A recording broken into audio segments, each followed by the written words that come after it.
Em algumas regiões do Brasil a gente teve um excesso de chuva, principalmente no sul. Em outras a gente teve seca, principalmente quando a gente pensa na região de Matopiba, que é uma região super importante, produtora no Brasil, que é aquela área que pega Maranhão, Tocantins, Bahia e Piauí, né? Então isso ocasionou num déficit de oferta no Brasil. Vamos saber sobre a tendência para as diferentes commodities com o Fábio Halston, que é diretor de commodities aqui da Paralaxis. Começando pelo petróleo, que vem pela frente. Bom, Luciana, tudo bem? O que a gente está observando agora com relação ao petróleo é uma recuperação nos preços já desde o início do ano, né? Depois que ele bateu $26 o barril, tendo o Brent como referência.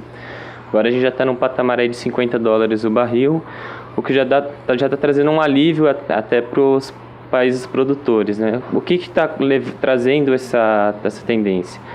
A gente está vendo um maior compromisso até dos países da OPEP em buscar esse congelamento da produção por volta de 32,5 milhões de barril dia, né?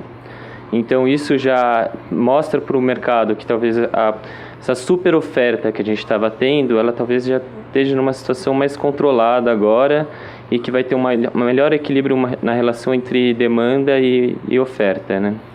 Então eu acho que esse vem vindo puxando o petróleo um pouco mais. Agora, outra questão, a China ela vem mantendo uma desaceleração, mas a desaceleração dela não está tão preocupante quanto a gente teve em outros momentos. A gente tinha essa impressão, né?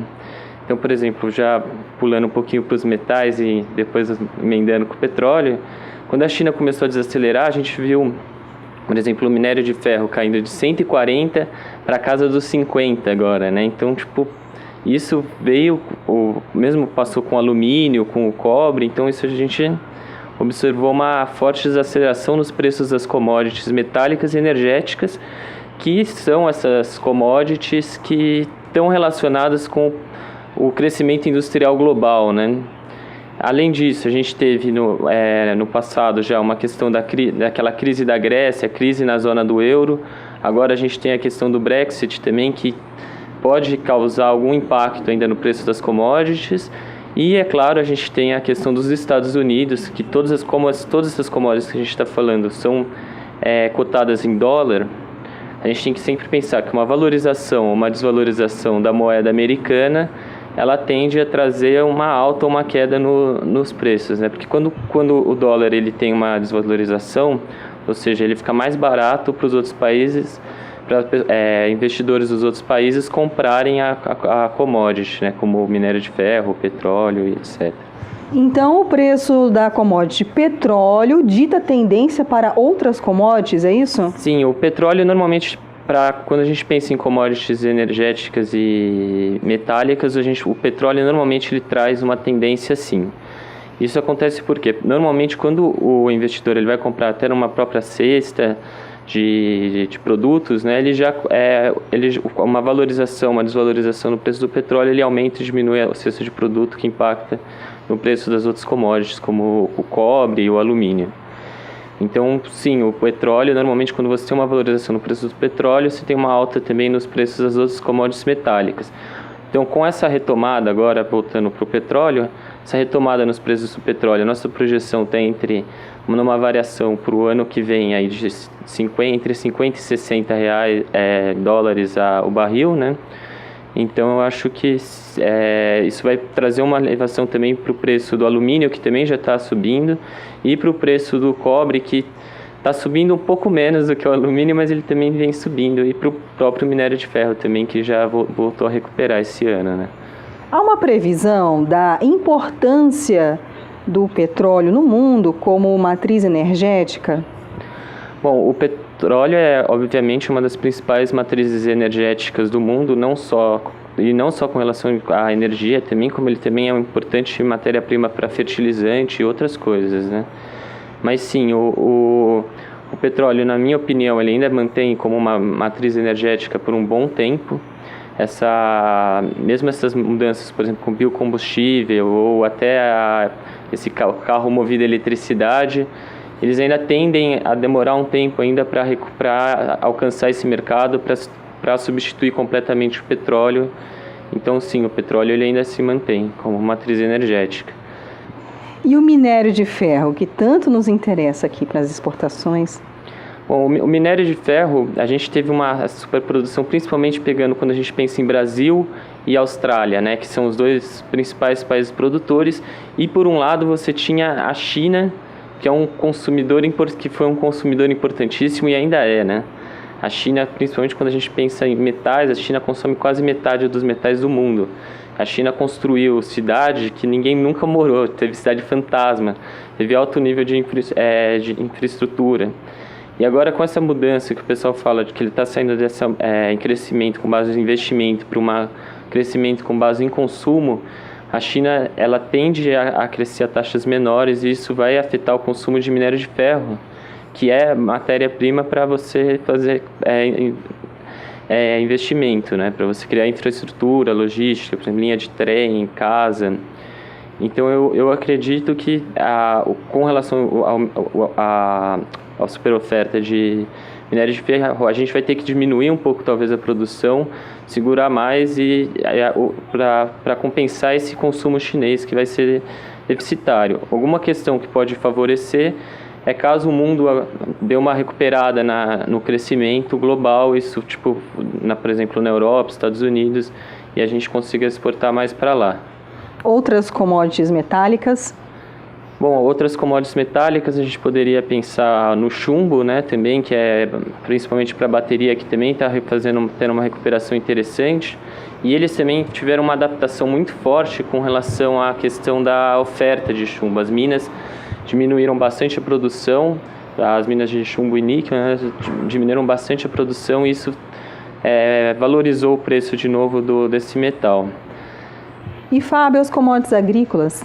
Bom, as commodities agrícolas, pegando o mercado brasileiro, né, o mercado nacional, o que a gente observou? A gente observou uma supervalorização nos preços, porque relacionados, primeiro, a uma intempérie climática que a gente teve muito forte esse ano, por causa do fenômeno El Niño, que aí você teve, em algumas regiões do Brasil, a gente teve um excesso de chuva, principalmente no sul, em outras a gente teve seca, principalmente quando a gente pensa na região de Matopiba, que é uma região super importante, produtora no Brasil, que é aquela área que pega Maranhão, Tocantins, Bahia e Piauí, né?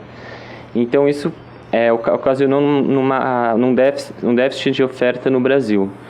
A outra questão que foi muito forte foi a questão da taxa de câmbio, que é essa maxi desvalorização cambial que a gente pegou entre 2015 e 2016.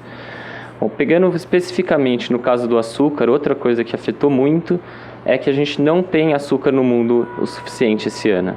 Então as exportações brasileiras estão subindo muito, todo mundo quer o açúcar brasileiro porque ninguém tem, e isso fez o preço do açúcar dobrar, né? O preço do açúcar nos últimos 2-3 anos era negociado ali na casa dos R$50, uma saca de 50 quilos. Hoje ele já passou dos R$100 aqui em São Paulo, né? Tá 100,68, R$100,44 uma saca. E a commodity soja? Bom, a soja, o que a gente observou também ela deu uma disparada no começo do ano, chegou a R$95 uma saca lá por julho, maio, julho. De repente o que a gente observou foi uma queda de novo agora e uma tendência agora de uma maior estabilidade nos preços. A soja hoje no Porto de Paranaguá está sendo negociada a mais ou menos R$77 uma saca. E, bom, a tendência para esse ano, essa safra agora, 2016, 2017, é que a gente vai ter uma superprodução tanto no Brasil, que vai ter que a expectativa da Conab e da USDA está por volta de 100 milhões de toneladas, e nos Estados Unidos essa safra já, agora concluindo ela, deve chegar a 116 milhões de toneladas. Ou seja, foi uma super safra mesmo e isso vai ter um aumento na oferta, isso vai impactar os preços de uma forma que eu acho difícil o preço da soja voltar aos patamares que a gente observou no começo desse ano. Milho? Bom, o milho, ele também apresentou uma supervalorização, né? Ele já chegou a ser negociado a R$14, R$15 esse ano, ele está sendo agora negociado aí a quase mais de R$80, já chegou a mais de R$80 a saca.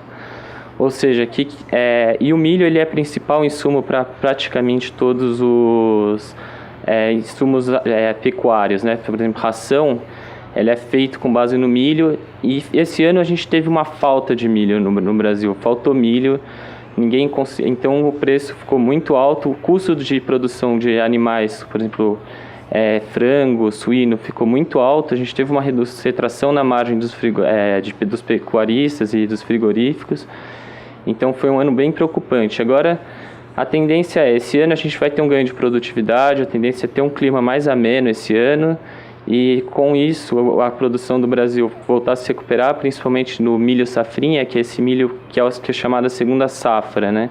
Que ele é colhido lá para agosto, setembro, e a safrinha, na verdade, ela já virou safrona, né? A gente até brinca, ela já ultrapassou até a primeira safra.